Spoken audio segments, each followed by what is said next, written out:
Hello, it's layperson Lisa with a reflection on the readings for the first Sunday in Lent. Today's first reading, we hear how the Israelites were crying out to God in their time of need, in their time of trouble. And that's again reflected in the responsorial psalm this week. How we are encouraged to always cry out to God, to praise Him, to let Him know how we're feeling about something, to go to Him in our time of trouble. And one way to more readily do this is through prayer. So Lent is a great way to really dive deeper into our own prayer life, our relationship with God. And so when we're experiencing a trial, when we're experiencing a struggle, when we have a deeper relationship with God, we more readily go directly to Him instead of trying to fix the problem, trying to figure a solution out ourselves. Our reaction becomes not one of maybe emotion or frustration.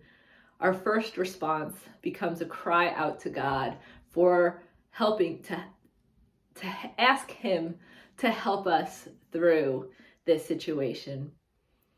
In the second reading, we hear about believing in our hearts. And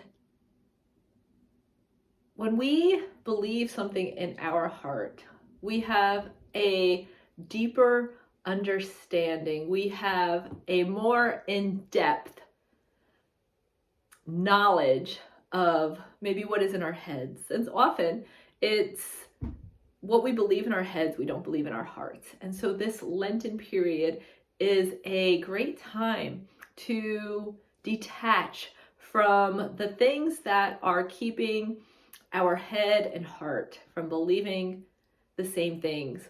There's so often we believe lies. We let the world define who we are.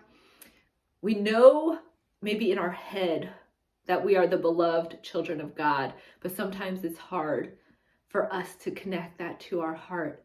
And so this Lent, by deepening our prayer life, we can allow God, cry out to Him to help us, to prune us, to purify us of these things.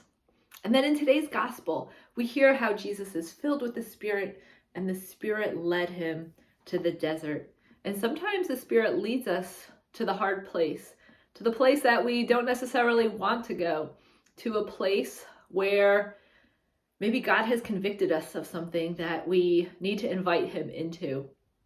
And so this Lent has been one of where I feel like God is calling me to detach from kind of my reliance on my feelings, the feelings that are so often kind of sway me from the truth.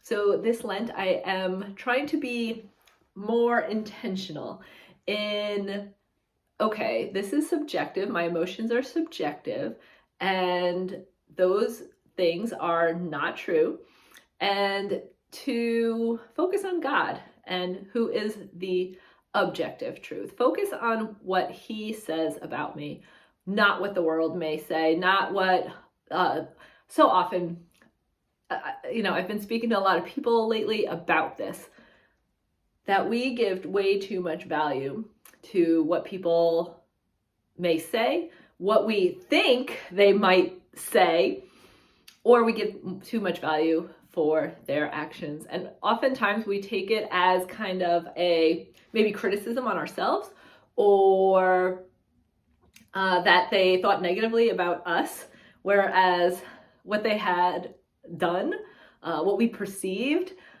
is not even the reality, that it's subjective, and that it had their reaction or whatever they did to us had nothing to do with us, that is all on them. And so this Lent, I'm trying to more readily cry out to God instead of allowing like my emotions or feelings cause me to react. And so this is sort of like I guess it's a sort of form of mortification, which is another thing we're called to during the Lenten period, to consent to mortifications to help us with our sanctification. And so when we make sacrifices, when we do the hard thing, when the Spirit leads us to do the hard thing and we say yes, then that can help us grow in humility. It can help sanctify us, and it can help us grow closer to God. And so this Lent, how can you deepen your prayer life? This Lent, what are the things that you need to invite Jesus into to be purified and pruned of? And what mortifications are you being called to grow in holiness?